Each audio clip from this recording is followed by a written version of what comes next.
কোন কোন খাবার দিয়ে সাহরি ও ইফতার করা সর্বোত্তম হবে? ইফতার এবং সাহরির জন্য সবচাইতে উত্তম খাবার হলো খেজুর। নবী করিম সাল্লাল্লাহু আলাইহি সাল্লাম সাহরি সম্পর্কে বলেছেন, নেআমা সাহুরুল মুমিনি আত-তামর, ইমানদারের কতই না উত্তম সাহরি হলো খেজুর। তিনি ইফতার করতেন সাধারণত খেজুর দিয়ে, এবং যে খেজুর দিয়ে তিনি ইফতার করতেন সেটা ছিল আধা পাকা আধা কাঁচা খেজুর। সাধারণত মুখের অংশ থেকে, গোড়ার অংশ থেকে পাকা শুরু হয়, এরপর আস্তে আস্তে মুখের অংশের দিকে যায়। গোড়ার অংশ থেকে অর্ধেক পেকেছে, নরম হয়েছে, আর বাকি অর্ধেক কচকচে কাঁচা।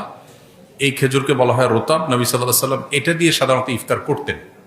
গরমের সময়, রমজান হলে এটা পাওয়া যায়।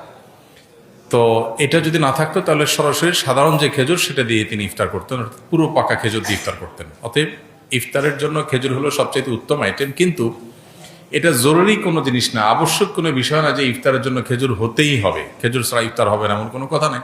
কেউ যদি বড়ই দিয়ে ইফতার করে, ইফতার হয়ে যাবে, রোজা হয়ে যাবে।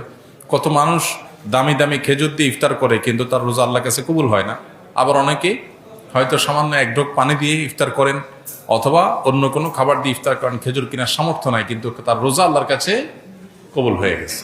এই জন্য রোজার সাথে এই ইফতারের আইটেমের সম্পর্ক তেমন গভীর কোনো সম্পর্ক নাই। তবে হ্যাঁ, সামর্থ্য যখন থাকবে অনেক কিছুর, তখন খেজুরকে আমরা অগ্রাধিকার দেব সুন্নাহ হিসাবে নবী সাল্লাল্লাহু আলাইহি সাল্লামের। আল্লাহ আমাদেরকে তৌফিক দান করুন। ঠিক একইভাবে সাহরির জন্য এই একই খাবারকে বিশেষভাবে গুরুত্ব দেওয়া উচিত। সাহরিতে আমরা সাধারণত ভাত, মাছ যাই খাই না কেন, একটা খেজুর আমরা খেয়ে নিতে পারি, একটু খেজুর খেতে পারি, দুটো খেজুর খেতে পারি। তাহলে সেক্ষেত্রে আমাদের সাহরিতে খেজুর খাওয়ার যে সুন্নাহ সেটা আদায় হয়ে যাবে ইনশাআল্লাহ। আরেকটা গুরুত্বপূর্ণ বিষয় হলো যে খেজুরের মধ্যে প্রচুর পরিমাণে খাদ্য শক্তি আছে, প্রচুর পরিমাণে খাদ্য শক্তি আছে, অনেক বেশি এনার্জি আছে। যার কারণে খেজুর এটা যখন ইফতার এবং সাহরি উভয়টাতে খাওয়া হয়, তখন রোজা রাখাটা মানুষের জন্য সহজ হয়।